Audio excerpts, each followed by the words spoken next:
Well, good afternoon, everyone. I think we'll begin.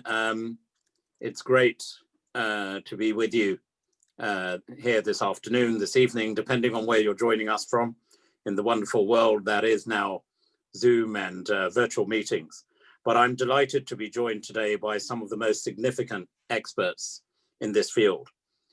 Firstly, it's my great delight to welcome a great friend of mine, but also someone who's known in the judicial circles internationally, Judge Joanna Korner, the United Kingdom's judicial candidate for the ICC.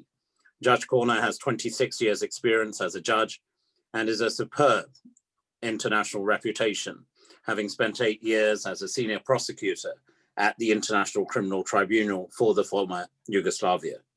Above all, she is passionate about ensuring the proper treatment of victims and vulnerable witnesses in trials, and about giving a voice to survivors, something I know is a priority for all of us working in this sphere.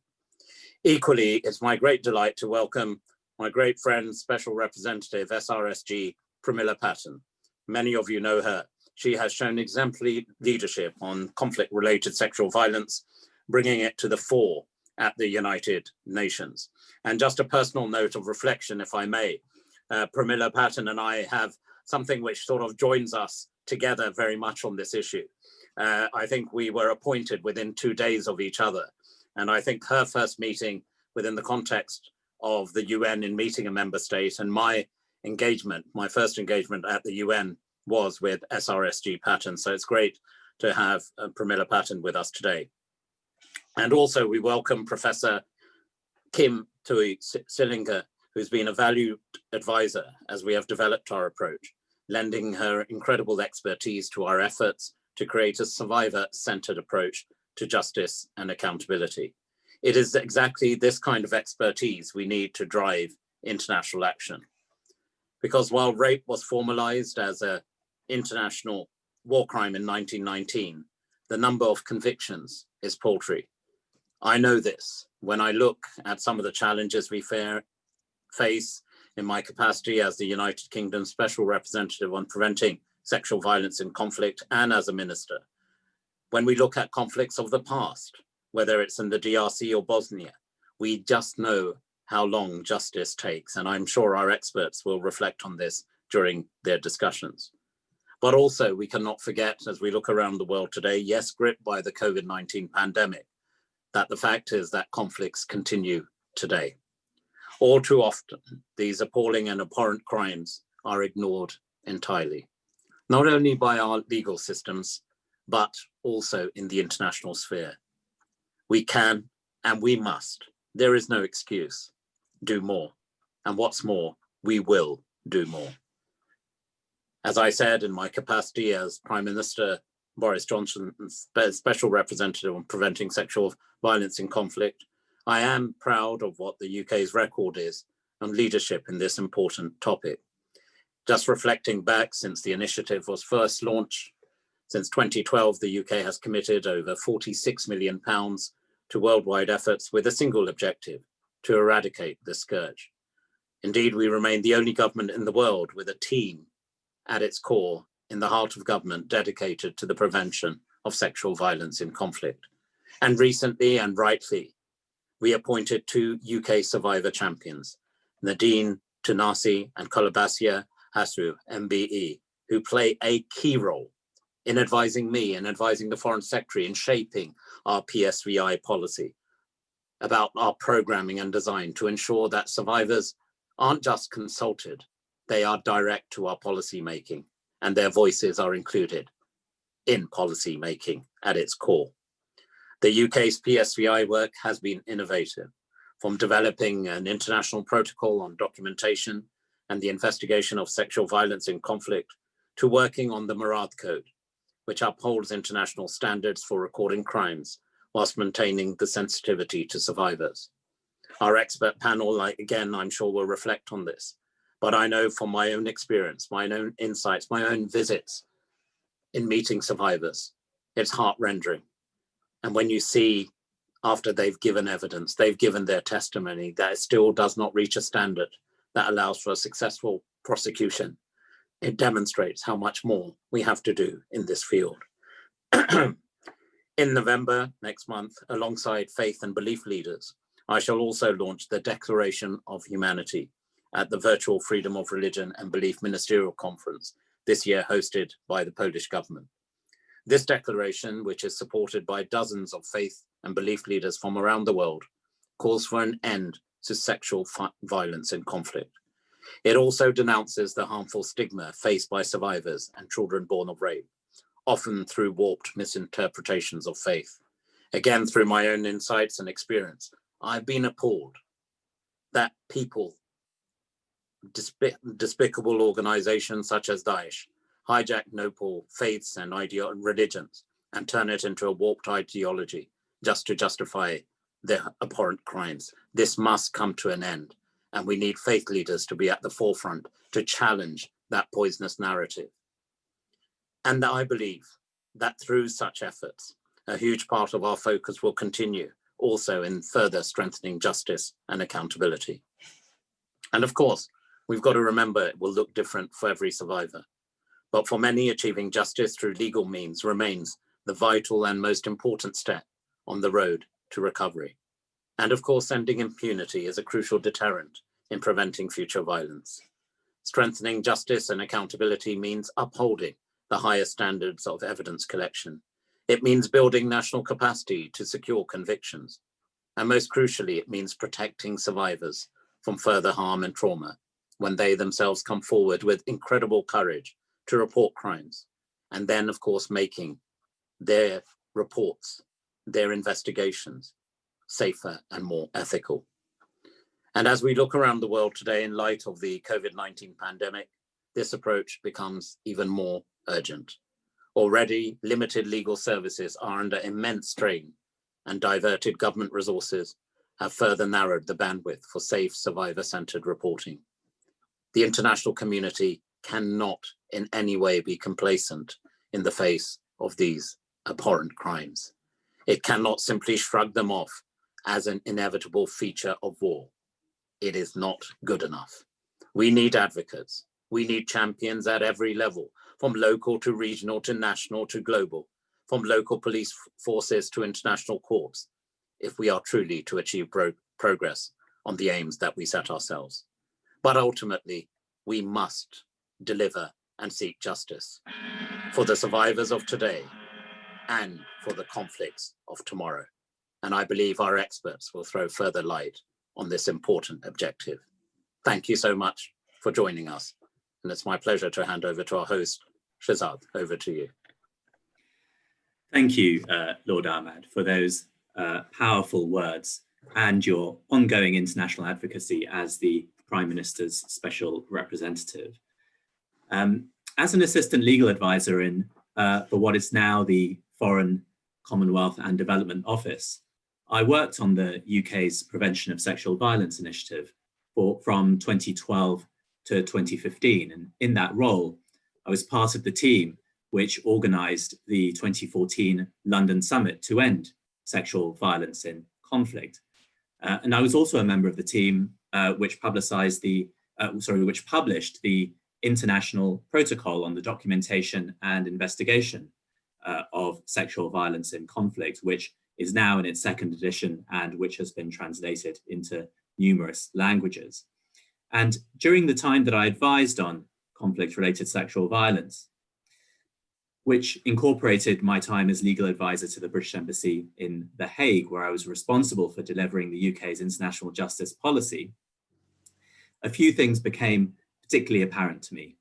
First of all, as Lord Ahmad has said, the level of impunity for conflict-related sexual violence, but also the consequent importance of ending that impunity, and in particular from being based in The Hague, the vital role that justice, both domestic and international, plays and must play in that endeavour. And so it's therefore an honour and privilege to be chairing this panel with three such distinguished leaders in this area.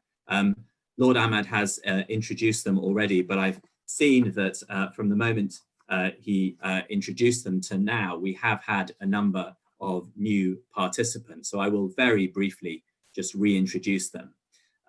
First, I'd like to welcome UN Special Representative for the Secretary General on Sexual Violence in Conflict and at the moment Acting Special Advisor on the Prevention of Genocide, Pramila Patten, whose powerful multilateral advocacy has been key to UN efforts to ensure that those who commit, command, or condone sexual violence are held to account. Second, Her Honour Judge Joanna Korner QC, UK Crown Court Judge and the United Kingdom's judicial candidate for the International Criminal Court, whose domestic judicial work on sexual violence and international role prosecuting in the ICTY was instrumental in establishing groundbreaking precedents. And last but not least, Professor Kim Thuy Selinger, Research Associate Professor at the Brown School of Social Work, Public Health and Social Policy, Visiting Professor of Law at the School of Law, and Director at the Center for Human Rights, Gender and Migration at Washington University in St. Louis, whose academic work has formed a crucial evidence base as the UK continues to shape and implement its policy on the prevention of sexual violence in conflict.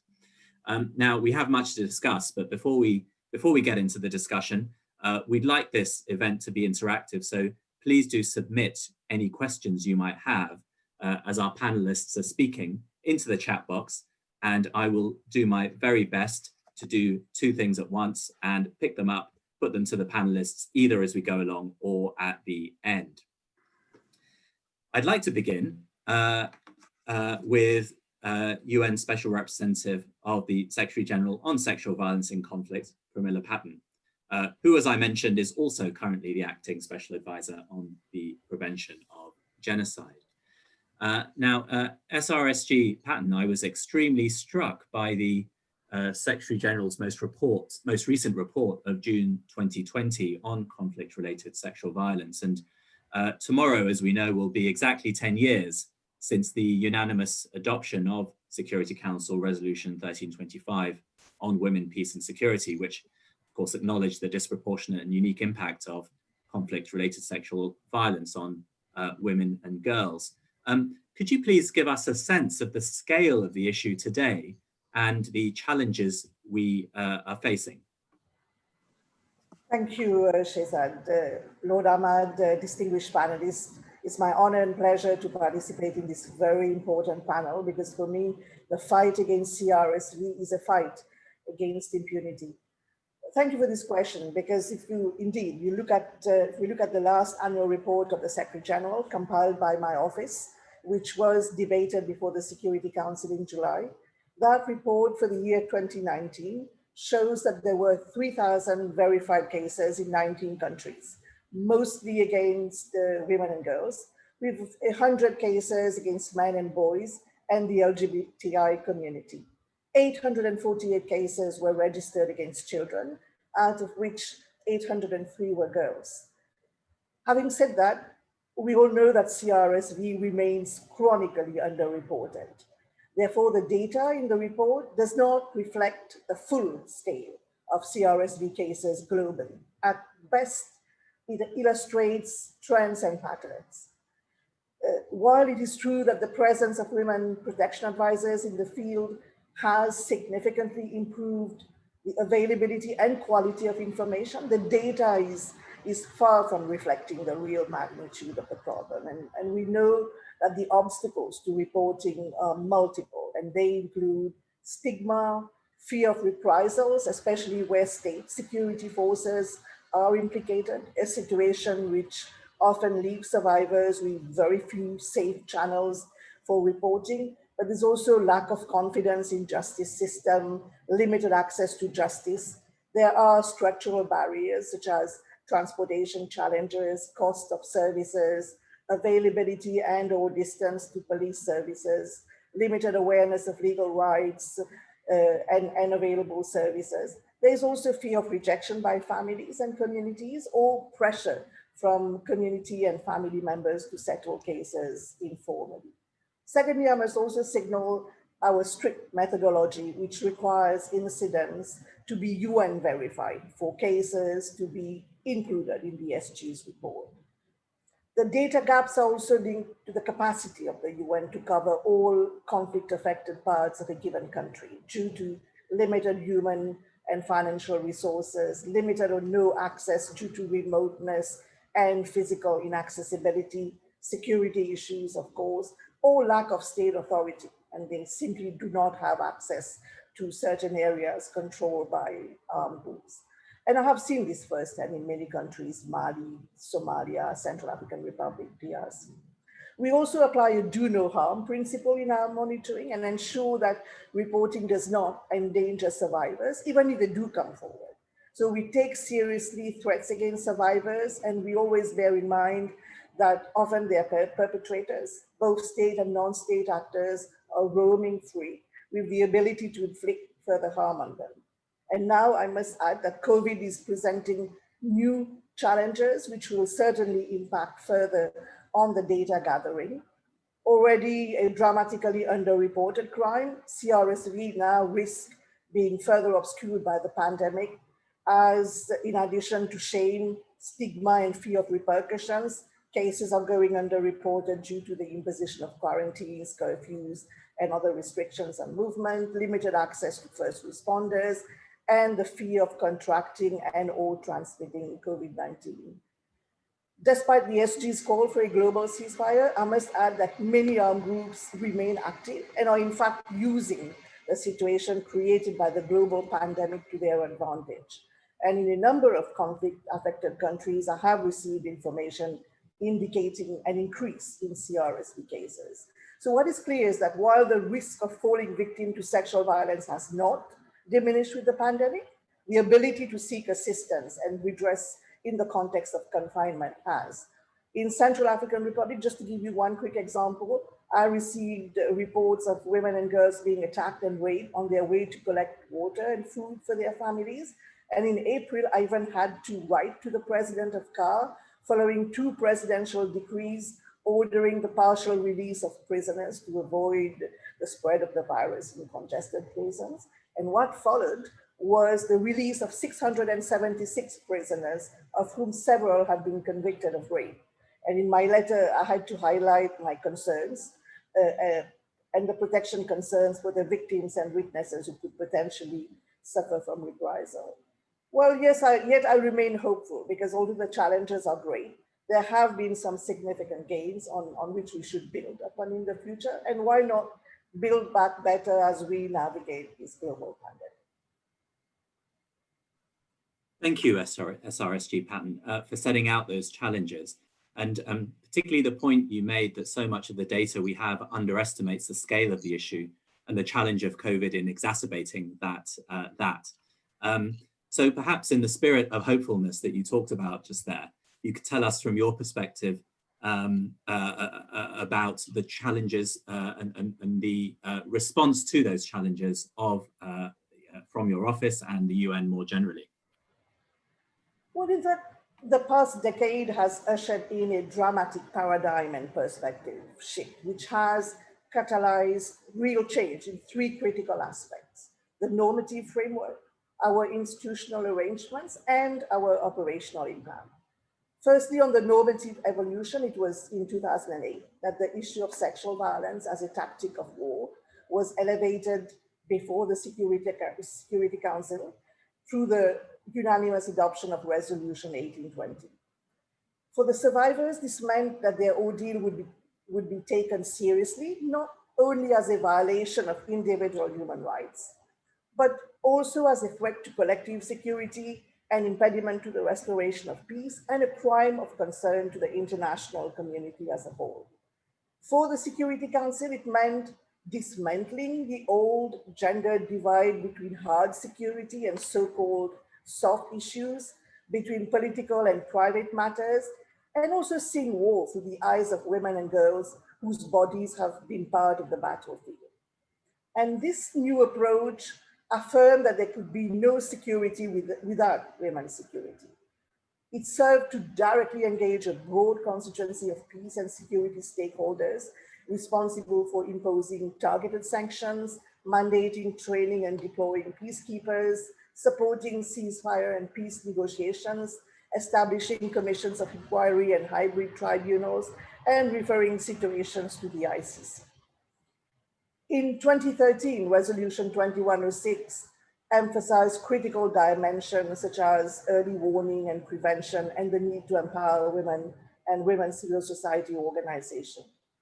In 2016, Resolution 2331 went further and condemned sexual violence as a tactic of terrorism, including trafficking in persons for the purpose of sexual exploitation, which has been used to fund and fuel the operations of armed and violent extremist groups. And this resolution was a direct response to new conflict dynamics in which Daesh reduced women and girls to an expendable currency in the political economy of war, and in some cases use CRSV as a landmark of their military terror campaigns.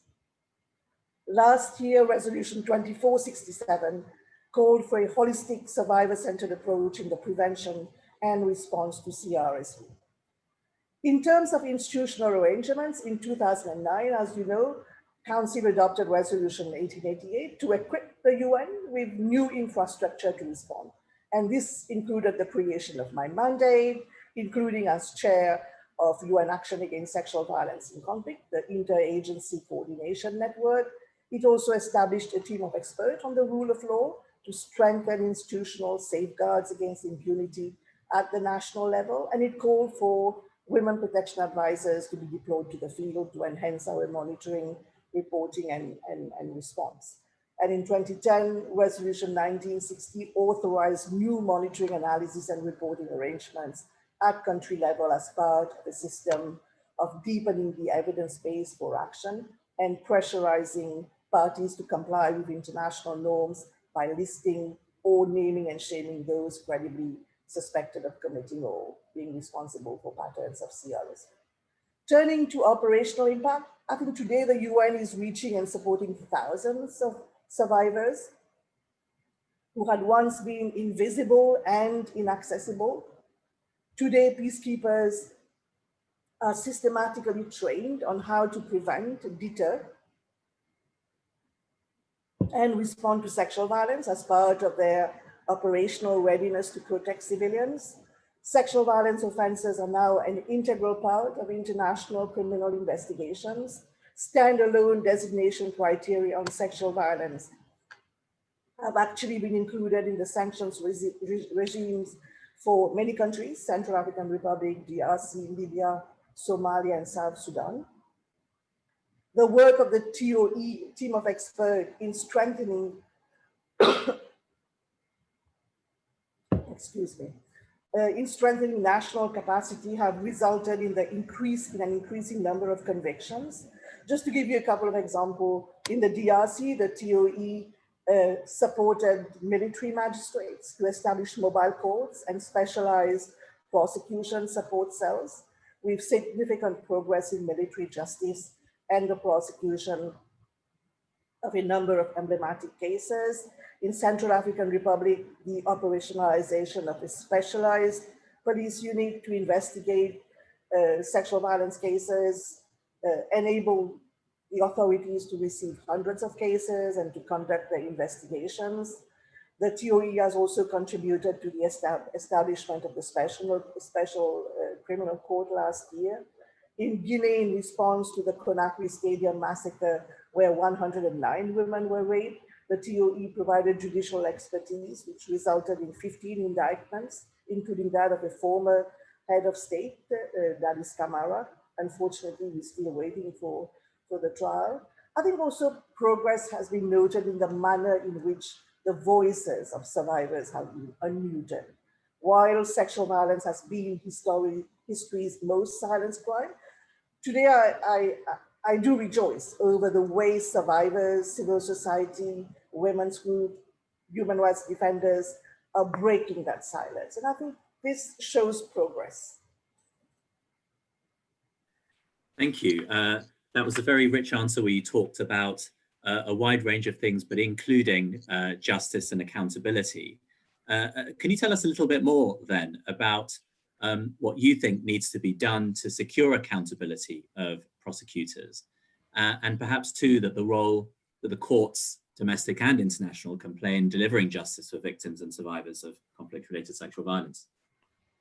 Thank you. We know that prosecutions are necessary to demonstrate the intolerance for such crimes. We know that justice and accountability is critical to deter would-be perpetrators, yet the reality is that despite some progress, both domestic and international prosecutions remain low. And there is a significant gap between commitments and compliance.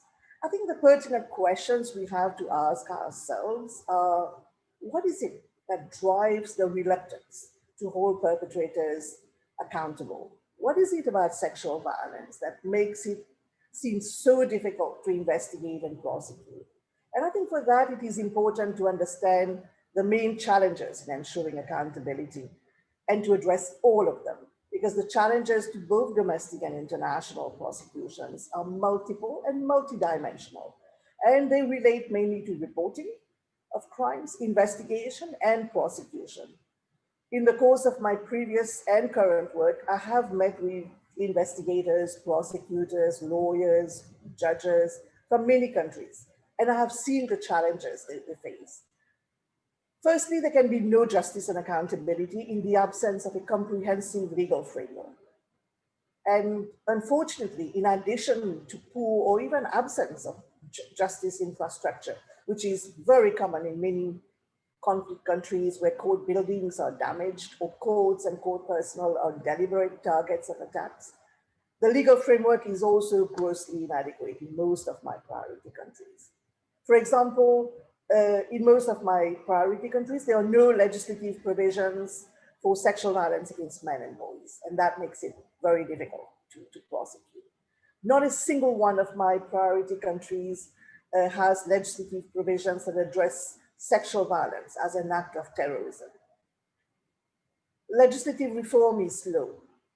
Despite the support provided by the TOE, I see how in Myanmar and Somalia, long-standing bills are still pending. And in Somalia, a long-standing sexual offences bill has even been withdrawn from parliament, and the Ministry of Gender and Human Rights had threats from many quarters.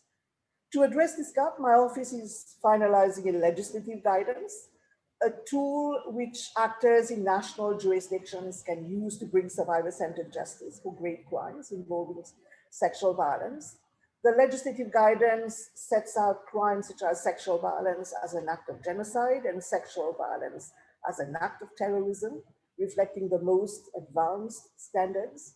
It allows for the widest range of possible violations that survivors may wish to have adjudicated in cases which are brought on their behalf.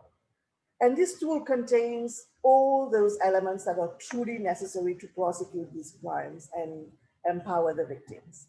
The legislative guidance adopts a victim and survivor-centered approach, meaning it prioritizes the rights, needs, and wishes of the victim of sexual violence. Secondly, there can be no justice and no accountability if cases are not reported. It's therefore critical to implement a range of strategies that will create safer spaces for reporting, a more enabling environment for survivors to seek accountability through the legal system. Thirdly, capacity building is critical. Police capacity and willingness to investigate and collect evidence of sexual violence vary depending on resources, mandates, and training. Of course, when the government is believed to be implicated in the perpetration of the violence, domestic investigation of these cases may be unlikely. It can also be particularly difficult to ensure adequate police response in remote rural areas where law enforcement resources and expertise are often spread thinly over vast territories or where there is a lack of state authority. The health sector plays a crucial role in the collection of evidence, and yet more often they are not sufficiently equipped or trained to do so.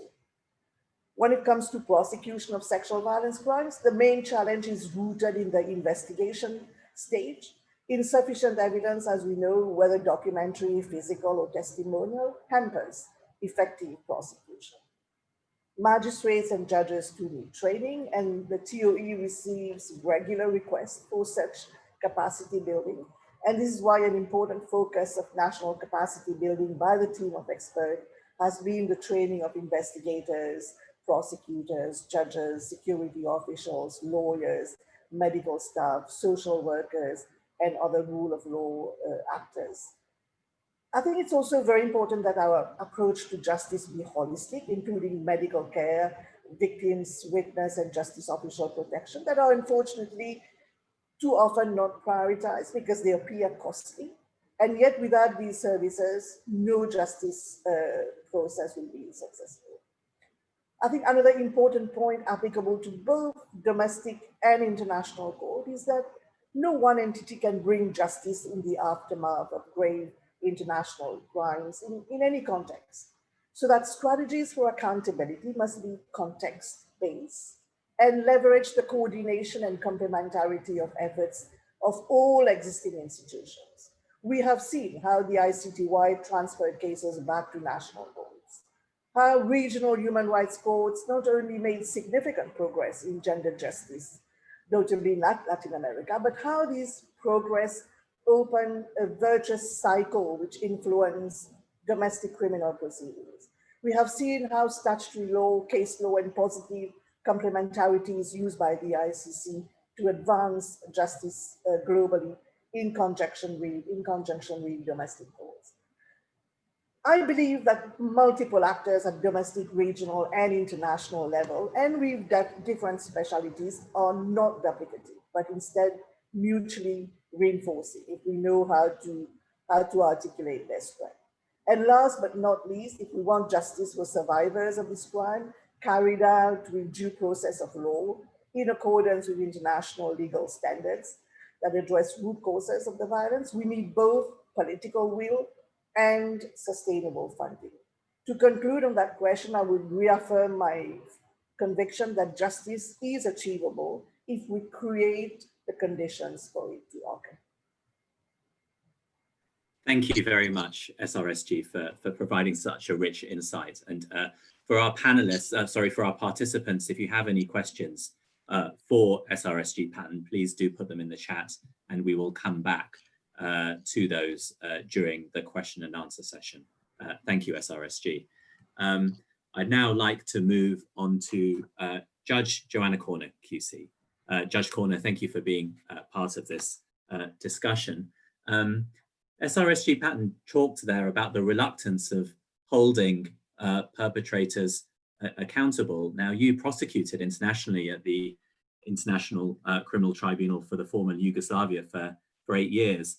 Can you talk a bit about your experience of dealing with survivors of sexual violence, including perhaps your role in finding these survivors and persuading them to give evidence?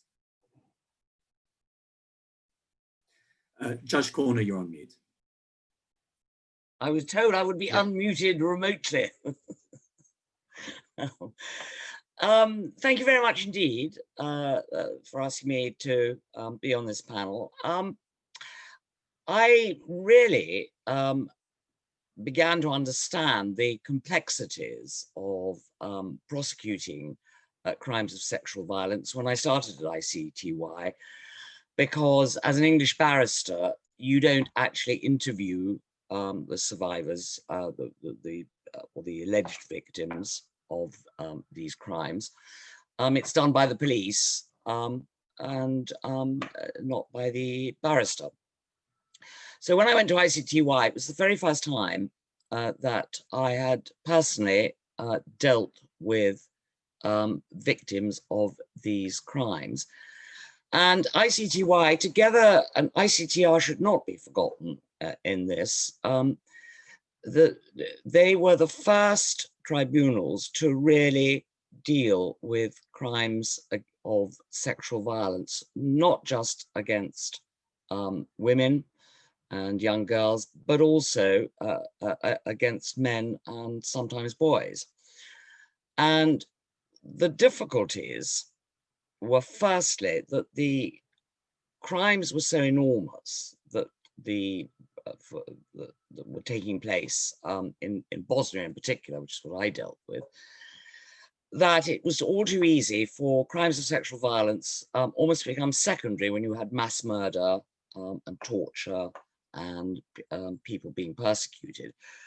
But through the work in particular of two prosecutors, Paddy Sellers, who's now the advisor to the ICC, and Hildegard Retzlaff Ursler, how she pronounces her surname. There was one of the first cases concerned the Focha rape camps, where women were literally put into camp is perhaps not the way to describe it, because they were houses, and forced into some kind of sexual slavery, really, but charged as rape. I myself was dealing with cases involving high-level perpetrators, not the actual perpetrators of the rapes, but we had to find them. And one of the difficulties, which has already been referred to by Pramila Patten, is that the women, particularly those who were Muslim, were very reluctant to report this for obvious reasons, the social stigma and the familial pressures and the like. And we had to do a great deal of hunting down of witnesses. And that could prove very difficult because they had been, as I think most people know, there was a huge displacement that took place during the conflict in the former Yugoslavia. And many of the victims of these crimes had gone to different countries. We happened to find one or two witnesses who were able to put us in touch with people who they had heard had been the victims of sexual violence. It meant a great deal of travel. Like every institution, the budget was limited, but we did persuade the prosecutor that it was worth sending us off to the United States and to other places, Scandinavia, Germany, to interview these people. And that led to the second problem, that you would interview a number of different witnesses. So you might have, for example, a male lawyer, a male investigator, and a male interpreter. As it so happened, one of the trips that we took was to St. Louis, Missouri, where I understand one of the panelists comes from, where there's a huge Bosnian community. And I found myself in the rather unusual position of having to conduct the whole interview myself, because I did have with me a male investigator and a male interpreter. And this particular interview, I think, epitomized some of the difficulties. The woman in question had been married, and she was separated from her husband, who together with her father was killed in a massacre of about 200 people in a school in Bosnia. She was taken to a rape camp where all the women were taken, who were then gang raped by members of the military. And thereafter, she was deported by her captors to Croatia, and she found she was pregnant and she had to have an abortion. And she, when I saw her in the United States, she had remarried. She had never told her husband what had happened to her. And although we thought had left the house when we were interviewing her, he had not. And we went back the next day to get the statement signed. He'd heard everything and she was utterly distraught. And of course did not want to give evidence. And that was the next step that was difficult, was to persuade them to give evidence, because, and particularly those who were still in Bosnia, even with protective measures, face distortion, voice distortion, and the like. If you disappear from a village in Bosnia, everybody knows where you've gone to. Or it's likely you've gone to The Hague, and it's likely that you're testifying.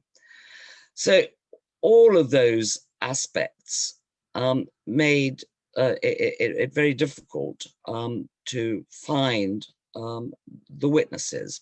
The other problem, which I'm afraid to say I don't think we really properly considered, was that after they testified and gone to have to relive all their experiences, although they had the support of the victim and witness unit before they arrived in The Hague, and when they got to The Hague, once they testified, that was it. And so there was no aftercare. And all of those are matters which are now, I think, far better dealt with, but were part of the problem. The interesting thing is, as Pramila Patten mentioned, a number of these cases were sent back to Bosnia for trial. And indeed, one of the first, a man called Stankovic, who was sent under what was called the 11 bis provisions, was in fact an alleged rapist.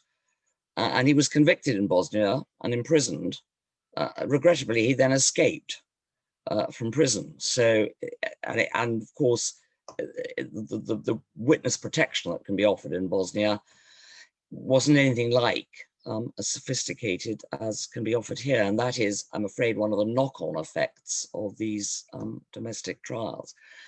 But in brief, that's part of the problem that we faced at ICTY. Thank you, Judge Korner. So taking into account these experiences that you've had in prosecuting these types of crimes internationally, how would you approach trying such crimes at the ICC as a judge? Are there any lessons that should be drawn from the ad hoc tribunals, or in fact your broader experience in this field more generally? Yes, of course, as you rightly point out, I was a prosecutor at ICTY, and I'm applying to be a judge at the ICC. But I think the first lesson learned is that where, in particular, all crimes cause potential witnesses a great deal of stress and anxiety, but particularly those where the crime is one of sexual violence. And one of the problems, it seems to me at the moment, from what I've read, is that the investigation takes a very long time. It's then added to by the pre-trial hearings. And sometimes, as has happened quite recently, the prosecutor doesn't get the evidence until quite late on, and therefore has to apply for an amendment to the charges that going before the trial, has therefore to go back to the pre-trial chamber, and it's adding to a lengthy period. So I would, for all crimes and for all investigations, I would think it's really important to try and reduce the time between the investigation and the actual beginning of the trial. Second, and this really comes from domestic experience, we have developed in the UK a number of protocols to deal not just with victims of alleged sexual offences, but also vulnerable witnesses. And that involves, for example, before a trial happens, a hearing is held called a ground rules hearing, which is attended by both prosecution and defense lawyers and the judge. And we go through a number of methods to reduce the stress and strain that is going to be caused to a witness. In particular, how they will give their evidence. Will it be in court? Will it be behind a screen? Will it be remotely through a video link? what sort of questioning will there be? And it really is, it can take half a day. And I do think that's something that's really important, that it's not just left until the day before the witness has to testify. The witness will know in advance exactly how the testimony is going to happen. And the other aspect, which is proving to be very useful, is pre-recorded testimony. In other words, the victim of the, and I emphasize alleged, because until there's a verdict, it is always alleged, but the victim of the alleged crime will be examined by the prosecutor and cross-examined on a date before the trial, and the whole thing will be recorded, so that A, it can be done quicker and nearer to the time, and B, she doesn't have the stress of waiting to go to court. So those are two of the aspects that I think I would want to see at the ICC, or at least discussed. Thank you, Judge Korner. So just sticking to the theme of the role of the judiciary. A month ago, the independent expert review at the ICC issued their report, and in it, they said, they talked about the importance of ongoing training for judges at the International Criminal Court. What's your view on that recommendation around ongoing training and the need for it for judges who are elected, particularly when it comes to the sorts of crimes that we're talking about here? I think that training is not only invaluable, but vital. We are obliged in the UK to undergo at least one training course a year. In order to try serious sexual offences, not only do we have to attend a training course before we start trying those types of cases, but we do refresher courses at a minimum of every 3 years. I don't think that any judge should turn down the opportunity to have training. I do a great deal of training myself internationally,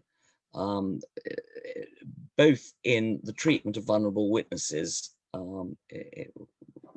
which is, I think you said, or Lord Ahmad maybe, that I feel very strongly about is an important feature of trials, but also long and complex trials.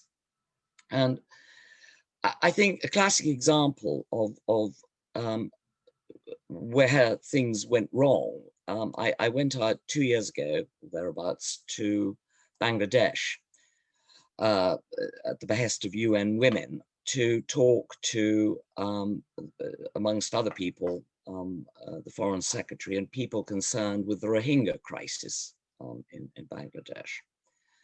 And what had happened there was the women who had been forcibly expelled from Burma, placed into camps, and who had been raped or alleged they had been raped when their villages were overrun, were being interviewed by, the way I put it was, every man and his dog who had a video camera would go down there and interview them without any kind of training at all.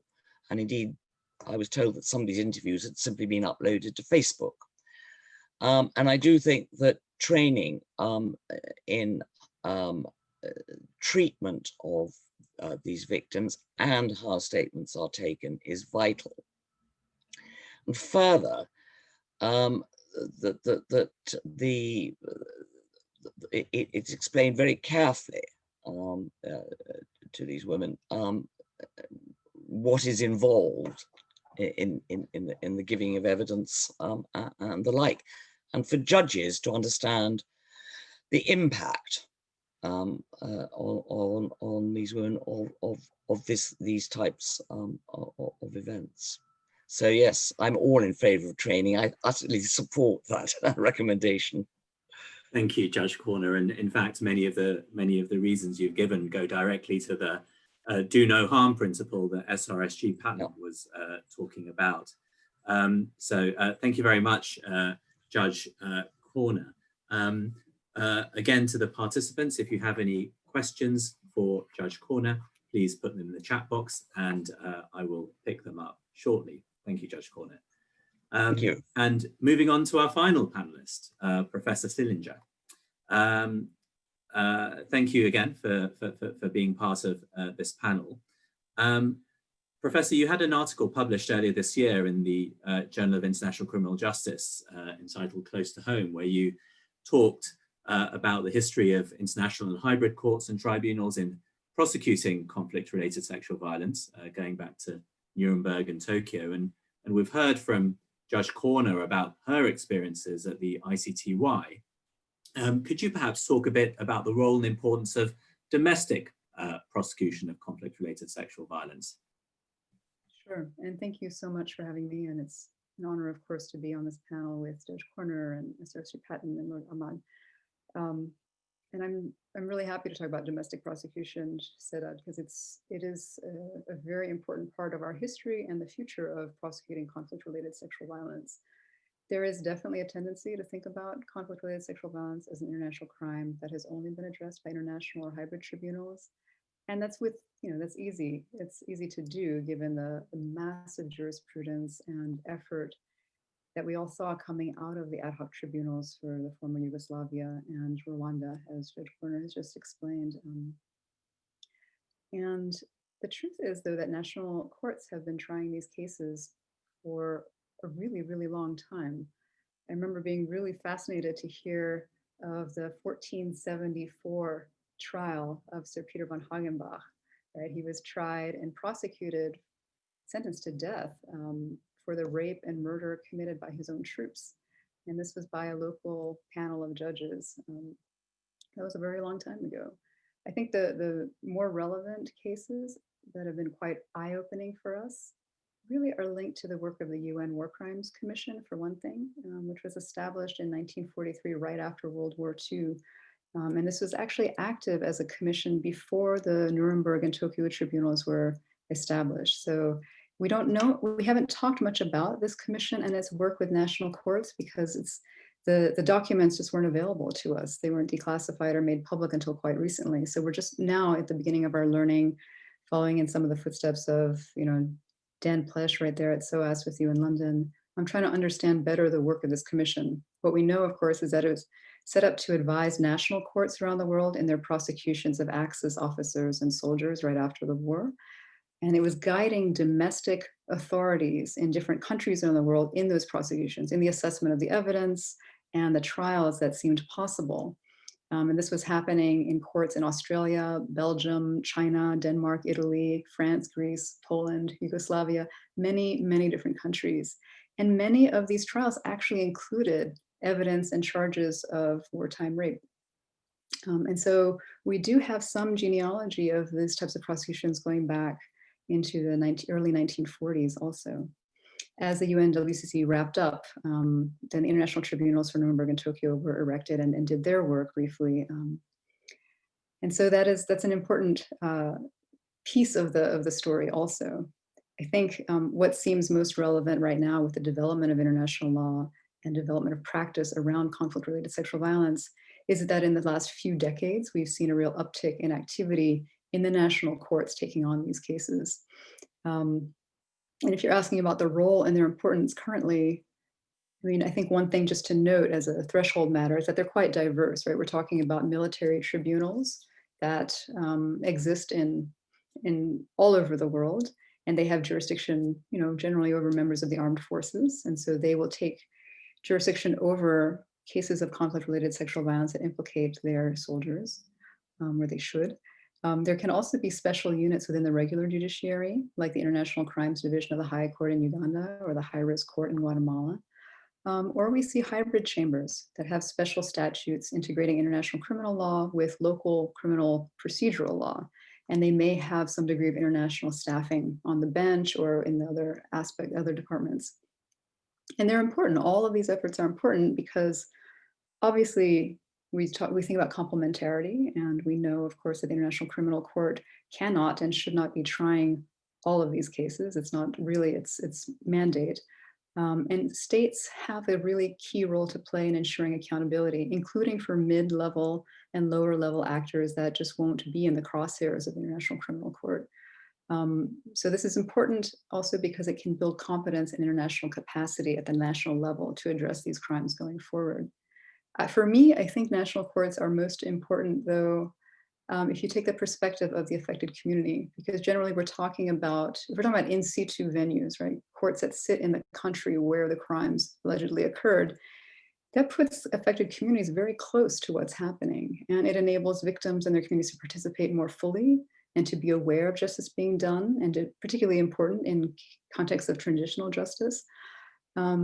But also, if you look at some of the most successful recent prosecutions in national courts for conflict-related sexual violence, I'm thinking about the Sepul Zarco case in Guatemala recently, it's clear that victims groups can be the driving force in making these trials possible to begin with.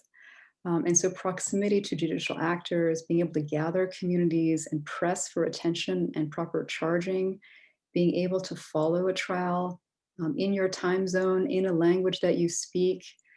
These are all ways that domestic courts make justice more accessible to affected populations. And of course, we could talk separately about how national courts are also picking up the mantle with universal jurisdiction and trying cases of conflict-related sexual violence that didn't happen within their territories. But that's, it's a slightly separate matter. But I think that these are some of the reasons that domestic prosecutions, while imperfect and quite varied in their stages of development, are a critical piece of the puzzle when we talk about accountability for conflict-related sexual violence. Thank you, Dr. Selinger. So, in fact, perhaps we can pick that up on universal jurisdiction, because you talked about national prosecutions in the territory of the state being easy to do, the proximity to the judicial actors, the proximity to the affected communities, complementarity. But of course, that's different with universal jurisdiction to some extent, where those trials are taking place on foreign territory.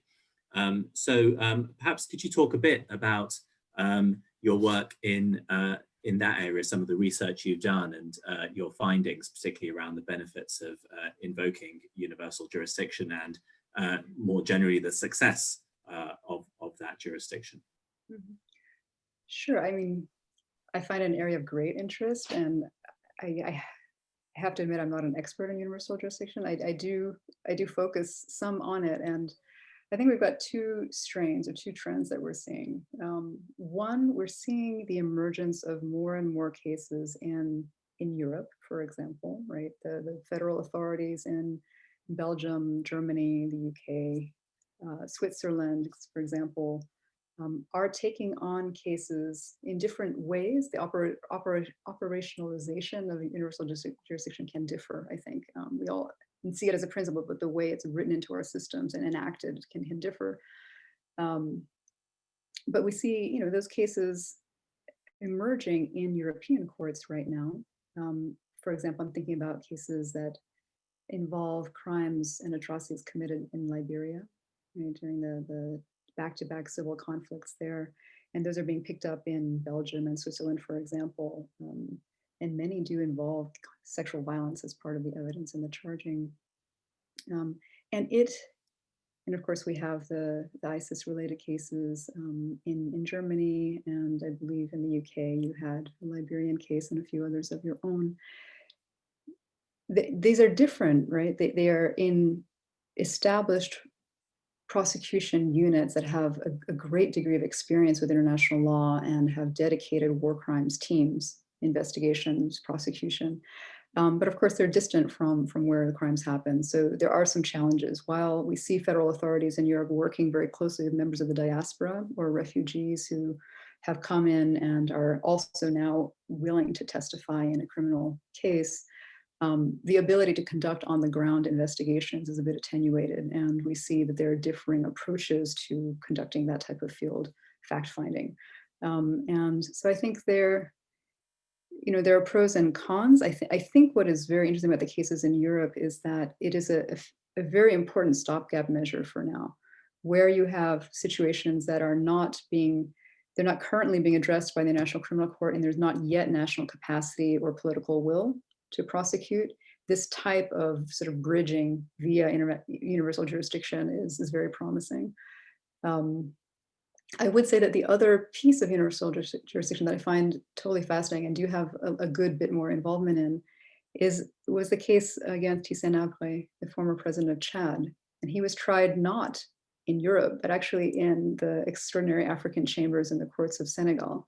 And this was a very unique case. And I promise I'm not plugging my own work here. We just did put a book out with Oxford, but this was a really, really fascinating sort of combination of everything we were just talking about. While, if you think about the map of Africa, Chad is here and Senegal is on the west side, right? It's on the water on the other side of the continent.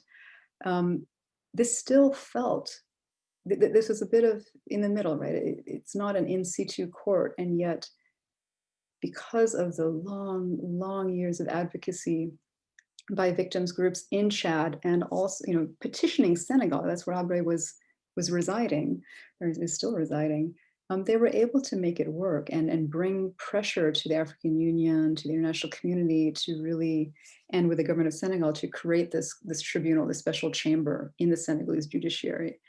And the victims advocacy in partnership with international groups like Human Rights Watch really made this case happen. And it took a very long time. It was decades of pushing, and the trial happened almost 30 years after the crimes occurred, and yet it worked. And I think that is a pretty impressive example of how we don't have to look at the European courts for universal jurisdiction. We can find neighboring countries and actors within the region who may be able to take these cases on also. So I think that's quite promising. And as you know, Hissène Habré, he was ultimately, quite quickly actually, in much less time and for much less money than the larger tribunals, convicted of rape and sexual slavery, for example, as crimes against humanity, as an independent acts of torture. Thank you, Professor Sillinger. So going back to the issue of the importance and the benefits of domestic prosecutions, perhaps you could set out some of the challenges that they face too, but particularly the courts in situ, and just bringing in a question that we've had from the audience on that theme, which is asking how effective domestic prosecutions can be in light of a collapsed state and collapsed judicial system. Yeah, I think that's a really great question. And let me name some of the basic challenges first, and then maybe we can get to your question, Ingrid, because I think it's really important. Some of the challenges are baked in, right? We have resource constraints in many countries. So this seems very mundane, but when you don't have money to get your police officers out to the scene of the crime, right? I used to talk a lot while I was at Berkeley of interviewing police officers in rural Liberia, and they were sharing one motorcycle that was tied together with a bungee cord and had no fuel in it. How were they supposed to, they couldn't get out to where the crimes had occurred. And this we saw in the Eastern DRC, we've seen it in many parts of the world. So there's generally resource constraints, right, which is a big challenge. And then you've got, if you are in the middle of conflict, obviously, you've got security, mobility challenges. There are also often, and this occurs everywhere, but in many countries affected by conflict-related sexual violence, and no exception, a lot of cultural barriers and taboos in speaking about sexual violence in particular. It's a lot easier for investigators to talk about pillage or displacement or murder generally. But as Judge Korner pointed out, we have a great majority of investigators who are male or just not trained or sensitized in talking about sexual or gender-based issues. And so that obviously, as SRSG Patten also pointed out, that impedes the investigation process from the beginning. And so at the local level, we don't see sufficient training and sensitization of everyone in the investigation corps. Often you've got specialized units in the prosecution office that are very well specialized, but we're talking about who's actually conducting the preliminary investigations. This is a little bit lacking sometimes. There are legal framework challenges. I won't go into that so much. I think SRSG Patten already did a wonderful job of explaining. Sometimes there are just gaps in the legal framework.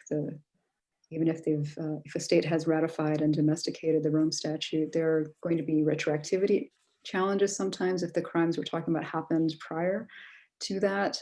Offenses don't match up, and maybe a gender-specific definition of rape, for example, in the domestic penal law that affects investigators thinking about who can be a victim. All of this is quite common. Other major challenges I see at the domestic level, as Judge Korner actually rightly highlighted, it's very common to see insufficiency in availability of witness protection and witness support.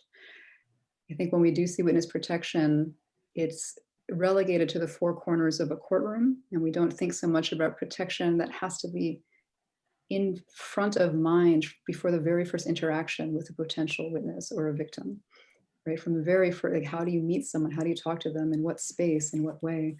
And it has to continue after the trial. We can't just drop people because their utility as witnesses is over. And so I think we have done everyone, we have all done a pretty poor job, I think, in terms of witness protection, except for the most extreme and obvious political cases, perhaps.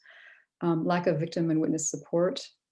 We often psychosocial support that is necessary independently of engaging in a trial process, but certainly exacerbated needs when engaging in a trial process is hard to find and often comes through civil society, which means it is dependent on external funding and not easily sustained.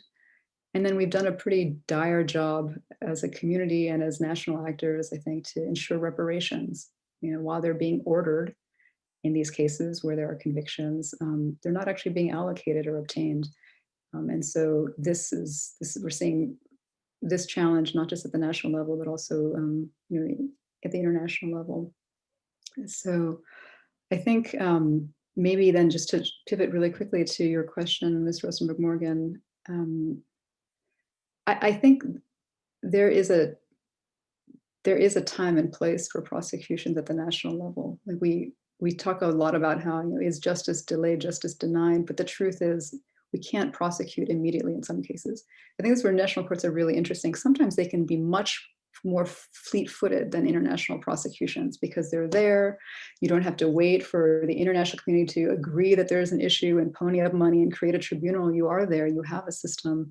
And so in some cases you see very immediate response, like with the military tribunals in Eastern DRC, for example. But in other cases, as you point out, it's just not possible. And I think in those cases, it does take patience, like with the Abré trial in Senegal. It can take 20, 30 years to build a case. It can take that long for witnesses and victims to be ready to testify, frankly. Often, while people may want justice, they first need security. They first need to make sure the kids are taken care of, make sure that they are done being displaced repeatedly. So I think some of these delays are in the interest of victims and witnesses also.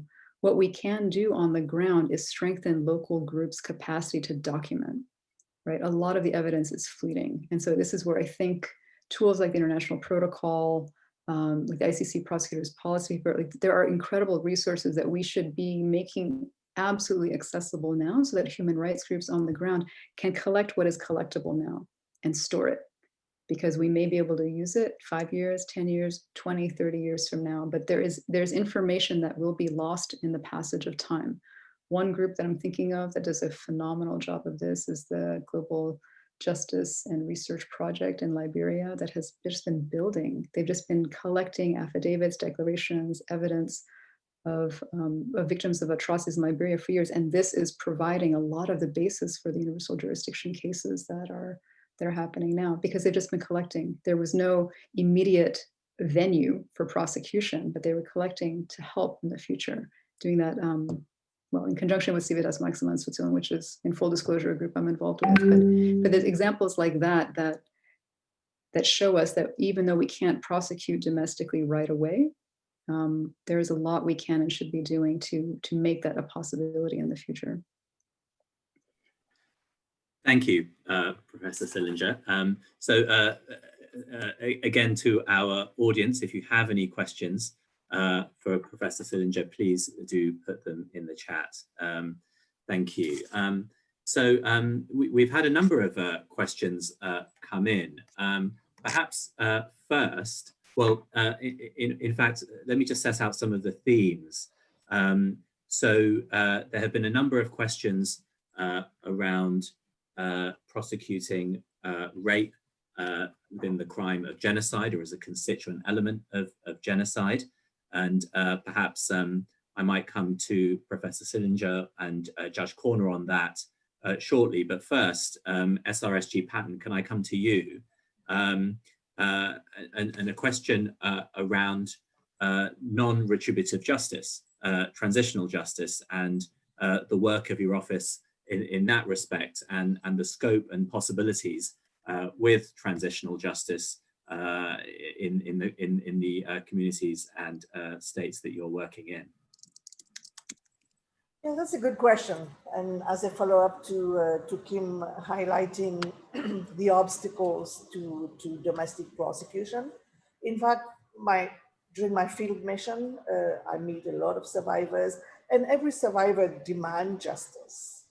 And amongst the survivors that I have met, some had already engaged with the conventional criminal justice system.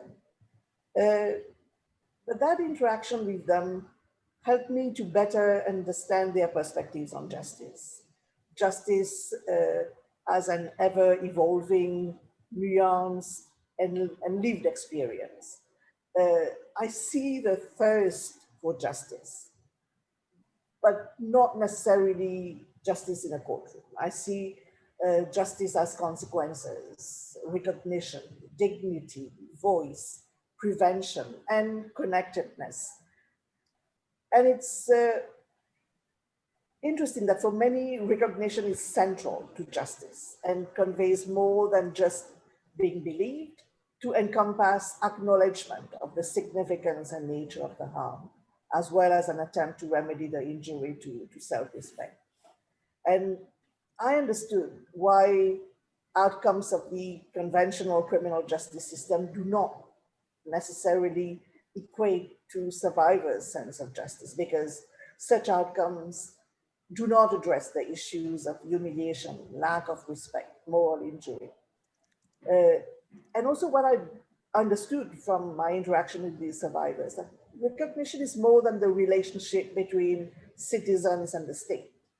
It is also about the actions and responses of individual perpetrators, friends, families, and communities. Reparation is what survivors ask most, but receive the least. And Kim mentioned this, and I just want to give the example of the DRC, where I met several survivors who complained about the lack of enforcement of reparation orders by the courts. And I recall this group of women who shared with me how they were accompanied by the UN, by civil society in a particular case. And there was a mobile court that the office supported. So it's justice reaching the survivors, and they were all excited about this. And they went through that process and came out. There was a reparation order, but they never got the money. And they told me that what happened was that the whole village was attended that mobile court session, where they had to recount their experience, and they came out with no reparation. And following that trial and conviction with the reparation order, which was not enforced, they were then rejected by their families and communities. And they were talking to me and questioning, what is justice without reparations? Young girls I met in Maiduguri, Nigeria, who had been released from the grips of Boko Haram. And I was in a room with 200 young girls, and there were 162 babies in that room. And the girls were demanding access to education, as well as reunification with their families who had rejected them. but of course they wanted support for themselves and their young babies. Yazidi survivors I met in Mosul, they were desperate to find their missing family members or know the truth about what happened to them. And they also demand access to decent housing, education, and employment opportunities. So these field missions have been an eye-opener for me, because I got to realize that one of the reasons why the sexual violence justice gap remains is because we have yet to fully understand the justice interest of survivors. And it's only when we understand and act upon how survivors conceptualize justice, then we will begin to address the failings of current approaches, and most importantly, be able to envision new ways of securing justice. And this is how I see implementation of Resolution 2467 about survivor-centered justice. And I think it's precisely why it is critical for states to ensure a comprehensive approach to transitional justice mechanisms that incorporates both judicial and non-judicial measures, including truth commissions and reparations, which are gender sensitive and promote women's rights. Transitional justice mechanisms have serious implications for the extent to which women's human rights can be fulfilled, promoted, and protected. Because besides providing redress to women for gender-based violations suffered during conflict, transitional justice mechanisms have the potential to secure a transformative change in women's lives. These mechanisms offer effective means of ensuring accountability for widespread abuses and gross violations of human rights, to deliver justice and reparations to survivors, and to deal with root causes. For example, in Sierra Leone, as you may recall, the Truth Commission recommended a comprehensive reparations program covering free healthcare, educational support, skills training, microcredit and micro projects, community reparations, symbolic reparations, provision of housing and pensions, and a number of gender-specific institutional reform. Currently, the office is supporting the government of Iraq with a particular law for Yazidi, well, it was initially for Yazidi survivors, but following the input from the team of experts, the government of Iraq has expanded the law to include all survivors of ISIS along the same line. In Colombia, the final agreement proposes a new balance between the demands of justice and peace through the prosecution of the most serious and massive crimes, but from a restorative rather than a retributive justice approach. The TOE is very engaged, my office is very engaged with the government of Colombia, because along with UN Women and the government of Sweden, we are mentioned in the peace agreement as guarantors of the 100 gender provision. Yesterday and the day before yesterday, I was with the Deputy Secretary General on a virtual mission in Colombia, and we exchanged with the Vice President and President of Colombia on how to ensure that the three components of the transitional justice mechanism will be adequately funded. And that's where the TOE wants to bring an added value. For example, I discussed this with the President of Central African Republic last year, who had signed a peace agreement with 14 different armed groups, and who gave me the assurance that there will be no amnesty. But at the same time, when I meet with survivors and civil society organizations, they were telling me that the 14 armed groups were saying that if they are prosecuted, if they are ever prosecuted, they will pull out of the peace agreement. And that many of them have been appointed ministers and military advisors in different ministries. So I raised this with the president of Central African Republic, stressing that women want to have the dividends of peace, but they want justice.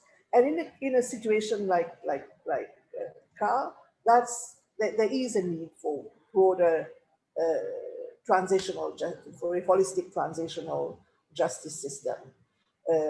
Our work, the office technical mission following the joint communique that I signed with the government of Central African Republic has also been delayed because of COVID. But that's the direction in which we are going, whether it is for South Sudan,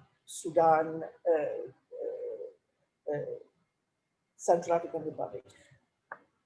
It is my firm belief that any criminal justice process must be anchored in a holistic transitional justice process. If we have criminal justice alongside the full range of post-conflict justice measures, then we can profoundly change societies and ensure that all individuals can enjoy the dividends of peace, security, and development.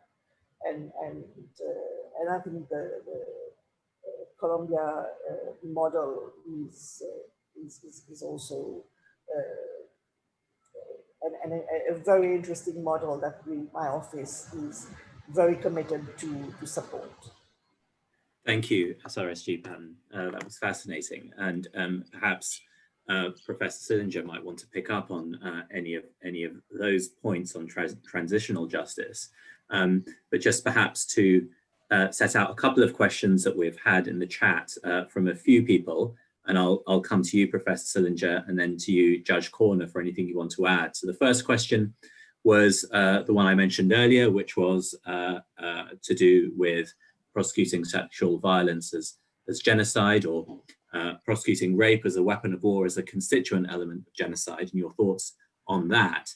And the other question, which has come in for a number of people, including the permanent mission to Bangladesh, which appreciated your comments, Judge Korner, on the work you did with the Rohingya, and asked about how you balance the needs of child survivors with, on the one hand, their right to participation and protection, but also their security, dignity, and well-being. In light of the time, perhaps Professor Sillinger, I might ask you to choose which question you would like to answer, and then proceed. Thank you. I will answer very briefly on genocide, but then I also saw a very interesting question from about applicability and retroactivity, actually, which I think is important because it applies to many states. So if you don't mind, I'll just do 2 seconds on that too. Yeah. I think in terms of genocide, and I say this with a lot of humility, being that SRSG Patten is on the call and she is our expert and our acting advisor on genocide right now. But of course, sexual violence can and should be looked at as, potentially part of the genocide charge and prosecution. We obviously have the Akiyasu decision from the ICTR, the trial judgment in 1998, I think, and an appeals judgment shortly after, 3 years later, where rape was understood to be part of the genocidal acts that were occurring, right? Not only because the intention behind the rapes belied that type of destructive intent, but because they are accompanied by murder. So the way sexual violence can be contextualized by the other forms of harm that are happening can certainly help indicate and flesh out the scope of intent and the way that intent is being manifested. So I think we do need to think about that more in terms of how we look at future cases. Then just very briefly, the question about from Simonovic about the what to do where a state has not ratified the Rome Statute, for example, or doesn't have actual statutory provisions about conflict-related sexual violence or how to address them. I think that this is where, again, if I go back to the UNWCC cases from the 1940s and looking, we can potentially appeal to customary international law. Now that we can move the needle back to the 1940s, and we see prosecutions by a number of states for sexual violence, particularly rape, as a violation of humanitarian law and as war crimes, that gives us a little more leeway and a little more confidence in showing the crystallization of these crimes under international criminal law, for one thing. So it makes the pivotal question in a state, how does that state apply customary international law? Like, what are the mechanisms? Is it accepted, and in what types of cases? And so I think that does give us something to work with in states that have neither ratified or domesticated the Rome Statute, or they have temporal and retroactivity challenges. This is something that we were considering in Uganda with the ICD also, and the trial against Thomas Koyo there. So anyway, I'll pause. I know time is limited, and I'm sure Judge Korner has some valuable insights to share. Thank you. Thank you, Professor Sillinger, and over to you, Judge Korner. Can I start just very quickly by going back over something that Professor Sillinger said in the original discussion, which was about local groups, evidence gathering when there's no other mechanism. Absolutely. I mean, if there's no other mechanism, that's what is only available. But can I sound a real note of caution here? Unless the local groups are properly trained on how to take statements, how to deal with the people that they're interviewing, if there is eventually a trial, the results can be unfortunate. In that statements not properly taken but present can be contradictory. And in all these cases, but in particular where sexual violence is concerned, the credibility of the witness is vital. And if there have been 3 or 4 different statements taken by different groups, as happened in Bosnia, the Commission of Experts took statements. The local police took statements. They then went somewhere else. They were deported and somebody there took a statement, and then ICTY turned up. So you had 4 statements, and of course there were contradictions, and that impacted very heavily on credibility. So as I say, I just want to sound a note of caution about that. Can I deal, yes, as far as the crime of genocide is concerned, the difficulty is, as already Professor Sillinger has said, is this, that the crime of genocide, although one of the sub paragraphs is causing serious bodily or mentally harm to members of the group, it has to be done with the intent to destroy. And that is exceedingly difficult to prove.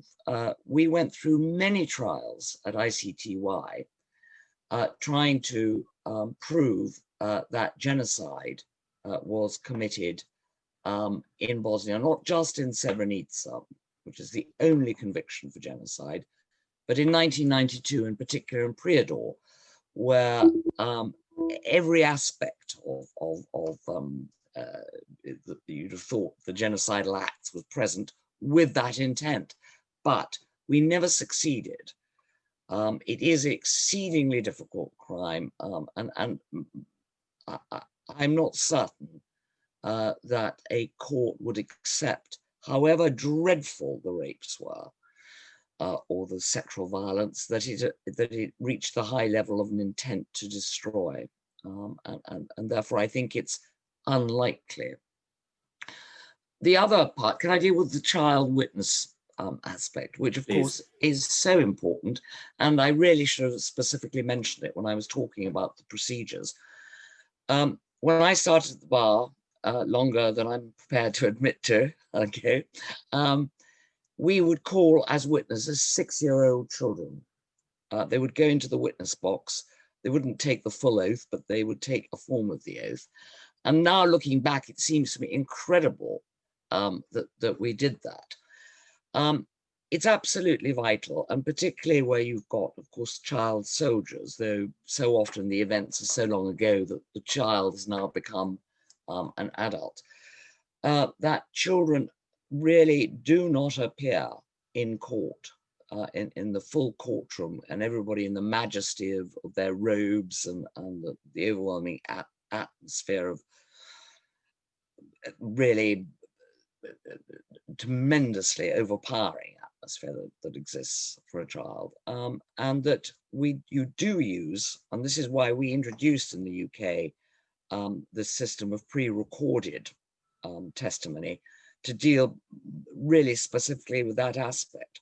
and also because a child's memory is probably even more affected than an adult. And so it's really important that you put in place for child witnesses as many procedures as you can that will not necessitate them coming into court. Shehzad, can I piggyback off please come back, yes. I completely agree, Judge Korner, that that any documentation on the ground has to be done with full training and full full preparation. And I think that's why things like the International Protocol and other documents, they're such rich resources, but I think we do have still a ways to go in terms of making them truly accessible. I think the PSVI has done incredible work in building out some implementation tools like the training module and providing some translation. But from where I sit and the actors I work with on the, in national jurisdictions, many of them still haven't heard of the International Protocol. And so I bring it to their attention, and sometimes it's not available in the languages that they need, not the 2017 version. And also, I think there's a great opportunity for, not just with the human rights groups, but with prosecutors, with investigators, with judges, for a lot of peer mentoring and ongoing relationship. And this is sort of the soft, positive complementarity that I think we need a lot more of. The ICC has a great, ambitious complementarity mission, I think, ahead of it. But there are ways very informally that I see it happening, and that's just by linking up folks in a national jurisdiction with friends or contacts in The Hague, for example, who can be in touch with them even informally over WhatsApp or visit sometimes. And I think we need many, many levels of support in the beginning as some national actors build their familiarization with international crimes prosecution. There's a lot of great expertise already at the local level, but with conflict-related sexual violence in particular, there's room to improve the way that external actors like ourselves can support the folks who are doing the heavy lifting on the ground. Brilliant. Thank you, Professor Sillinger. I think we could go on for another hour and a half. And I did have a final question for the panelists, but I think that the time has beaten us. So I would, however, like to give the floor back to Lord Ahmad to speak. But just before I do, can I just say it's been a real honor to chair this event, and I leave feeling extremely inspired and heartened that all of you are doing such brilliant work in this field. So the very best of luck, and I will now hand over to Lord Ahmad. Thank you. Thank you, Shehzad. And first and foremost, may I thank our three expert panelists. It's been a truly absorbing, well over an hour of exchanges, discussions, and insights. And just the final points again, which were being discussed just at the end, was the importance of how we must come together in protecting and ensuring the courageous survivors, when they do come forward and provide their testimony, done in a safe and secure way. But also, at the same time, I take the professor's point on quite specifically. There is much more for us to do collectively as member states in ensuring that the standards that we are setting and the support that is being given, it's no good just saying this is now published, job done, tick. It's about how effectively those tools can be used. And I hope through the development of the Murad Code, and I'm really grateful to Nadia Murad and her team for that, we will be able to really raise the bar to ensure we put survivors at the heart of our work in bringing justice for them and bringing perpetrators to account. With that, I would say to our three panelists, I think I was watching the tick up of numbers. I kicked off my introduction when it had reached about 70 odd. Then I saw it fast accelerated over the 3-digit mark and head towards 150. And I think it's a reflection of the importance of the issue, but also the insight, expertise that all three of our panelists brought to our discussions today. And I'm extremely grateful to our audience as well, which consists of ambassadors, deputy permanent representatives, legal advisors from across different parts of the globe, but also importantly, civil society representatives who play such a crucial role in ensuring that we work together as a collective in bringing survivors the justice they so deserve. So to all three of our expert panelists, once again, to Judge Joanna Korner, to SRSG Pramila Patten, and Professor Silinger. On behalf of the United Kingdom government, thank you for your expertise and insights to what has been a very absorbing and expert discussion. And we look forward to further convening events of this kind. And to our audience, thank you for joining us today. All the best. Thank you.